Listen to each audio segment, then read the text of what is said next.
This is a relatively short discussion. We pick up where we left off last time, talking about the user-defined function blocks. This time, we want to explore the linkage between function blocks.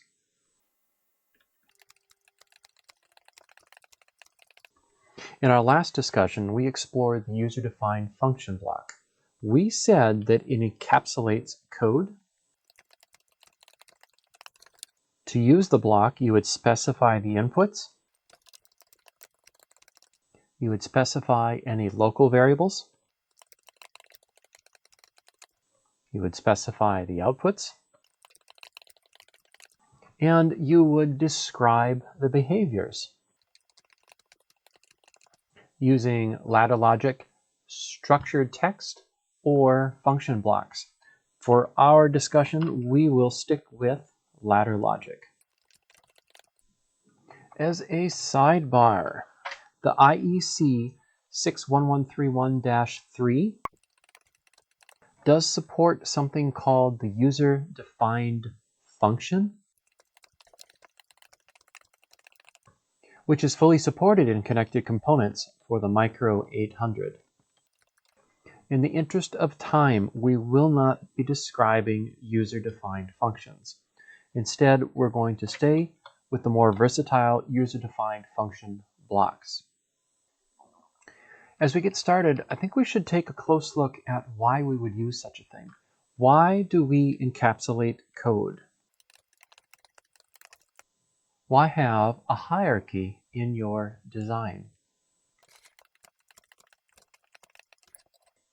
This question is best answered with an example. Let's start with program in-map and program out-map, which communicate using global variables. From there, let's add program control. Inside program control, we have many user-defined function blocks.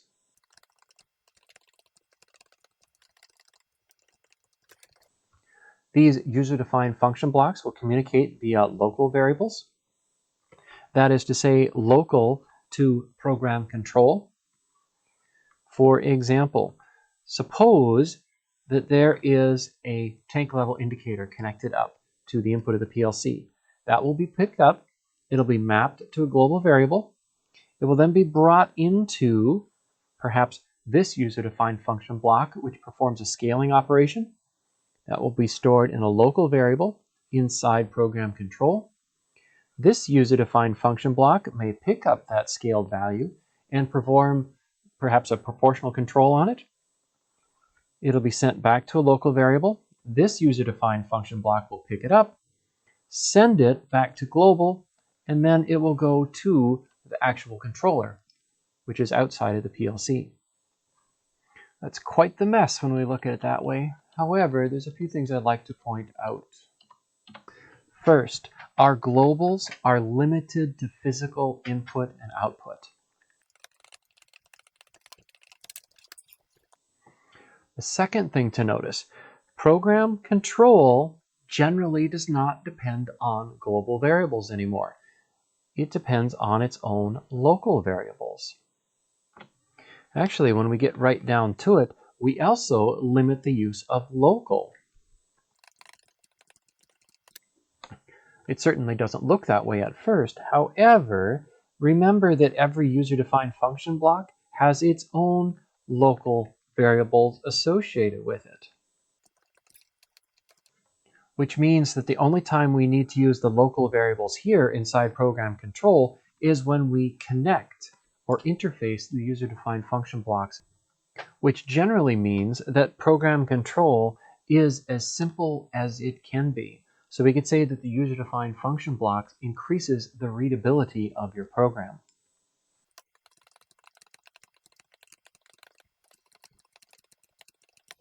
To understand that, let's do a side-by-side comparison. So first, without the user-defined function block, and then with the user-defined function block. For argument's sake, let's assume this is 100 rungs of code. that you would have to write and debug every time you started a new project. With the user-defined function blocks, we might only need 20 rungs of code in program control, plus 5 or so user-defined function blocks, where each user-defined function block contains between, say, 5 and 20 rungs of code. At first glance, this doesn't seem like much of an improvement. However, chances are you've already built and debugged these user-defined function blocks. You may have them ready to go from a library, for example, where you can pick them up and drop them right into your code, having high confidence that they are going to work for you.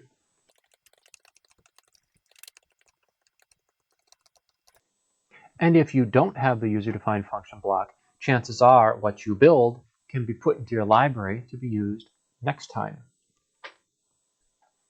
Also, chances are good that you will instantiate a user-defined function block more than once.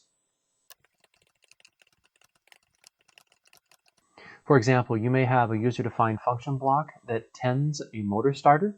If you have more than one motor, you'll have a repeat of that particular instantiation. As another example, you might have a pneumatic system with multiple cylinders. So you would have one instantiation of the user-defined function block to take care of the first cylinder, and then another instantiation of the same user-defined function block for the second cylinder. All in all, you end up with fewer rungs of code, making the system much easier to understand and easier to read and easier to troubleshoot. Let's see what this looks like with a hardware example. We'll start with a motor starter on a 3-phase system. Here are the primary contacts, an auxiliary contact, which we'll come back to in a moment. Next is the thermal overload block,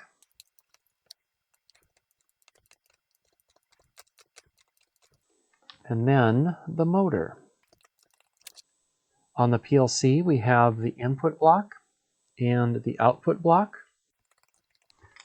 We'll move this auxiliary contact so that it's here.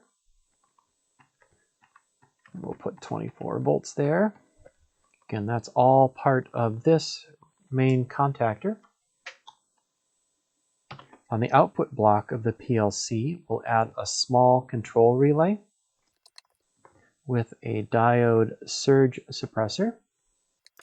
And finally, over here, we'll assume hot 120 and neutral. In that line, we have the control relay. We have the coil for our motor starter. And we have the normally closed overload contacts for the starter as well. Recall that this is the overload block for our motor starter. If any of these heaters get hot, it will trip the motor starter, causing this contact to open. Let's go to the beginning and see how this all works. We start with the PLC commanding this control relay. When that control relay is active, this closes, activating the coil of our motor starter. When the coil is active, these contacts close and the motor starts. This auxiliary contact also closes. When it does, the PLC has an input that says the motor starter is good. What we need is a user-defined function block that on the one hand can command this control relay, and on the other hand, it can also monitor the feedback. So we have a piece of code that encapsulates all of the functions of this motor starter. That user-defined function block would look like this. We have input enable. We have input motor starter auxiliary contact. A time for delay pickup. and a Boolean reset. On the output, we have a Boolean valid, a Boolean for motor starter coil, busy, and fault. We'll call this function block tend motor. Let's see how this code fits within our system. We'll start with the motor start coil, which is right here. So the way this works is when our code is enabled, right, when this thing called go is activated, we want the coil to close. Right, that's pretty straightforward. If the coil closes, we should get feedback via this auxiliary contact. And that auxiliary contact is here. Remember the chain. The control relay closes, the motor starter coil is activated, the contacts close, including this auxiliary contact, which means that this function block now has an input that is true. That's good. At that point, it can say, yes, I have a valid output. Everything is good. But we have to be careful because it takes a certain amount of time for this relay to physically close. It takes a certain amount of time for the larger contactor on the motor starter to close, which means it takes a certain amount of time for the auxiliary contact to close. That's where this time delay pickup variable comes to play. For example, we might allow 200 milliseconds. Once again, this time delay on pickup is important because when this block is enabled, it tells the coil to activate, but it takes a certain amount of time for that coil to activate before we see it reflected on the auxiliary contact. If we didn't allow time for that to occur and we checked the contact, we would see that it is actually faulted. And that's certainly not what we want. We want to allow a certain amount of time to pass to allow the physical system to catch up with the PLC and then look and only then declare either valid or fault. Should a fault occur, it's reset with this value here. The last output is busy. It will be asserted in the time interval between enable and time delay pickup. The last piece of this behavior is to understand that while the motor is running, we are constantly looking at that auxiliary contact. If for some reason it opens, we immediately want to send a fault and shut down the coil. Because what likely has happened is either a wire has broken or these thermal overloads have become hot, opening this contact right here, which turns off the motor starter, which opens the auxiliary contact. Either way, that's not a good condition, so best to, in this case, shut the machine down and alert the operator that there is a fault.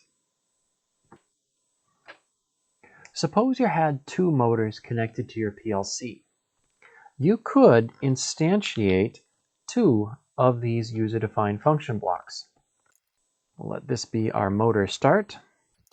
This is the enable for the first user-defined function block, which we'll call function block tend motor 1. And here is the valid from that first function block. Now I'm going to leave off the rest of the code here and move right on to the next one.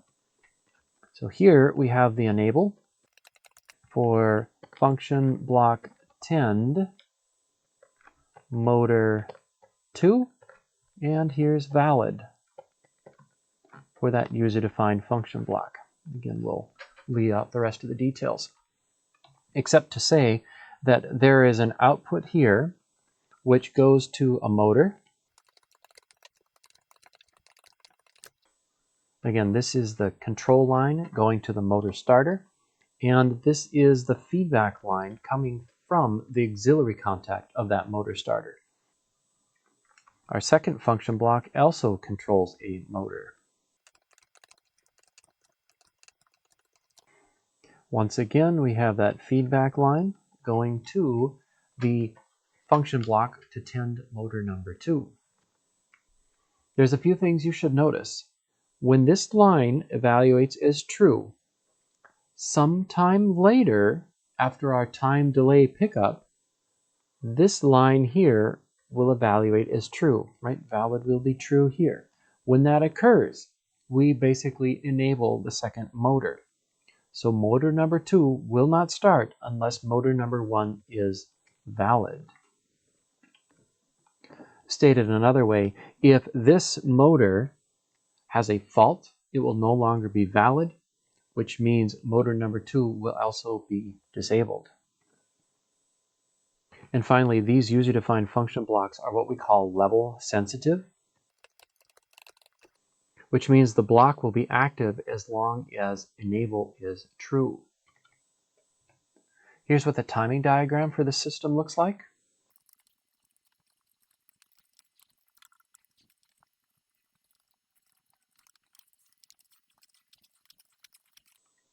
That level sensitivity starts here on the rising edge of go, which enables the first motor.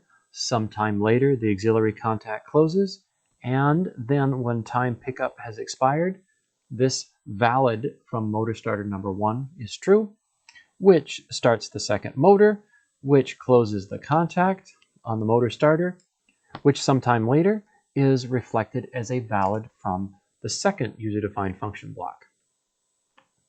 If the enable signal is taken away, all of the inputs immediately go to 0. That's what we mean by level sensitive. It starts with a level high and ends with that level going low. Think of this as start, and think of this as stop.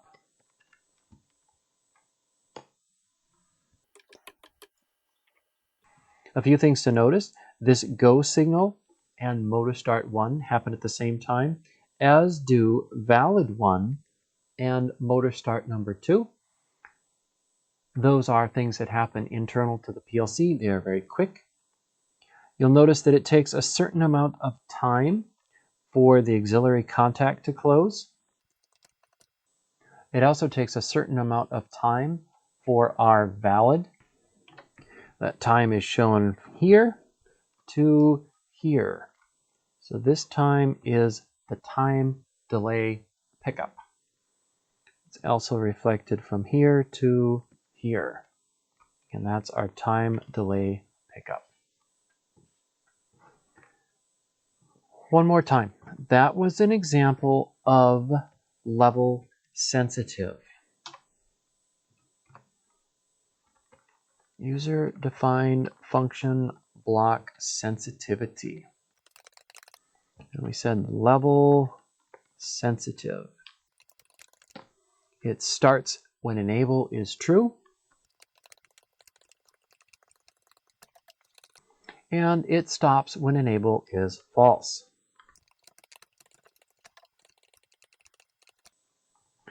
Level sensitive.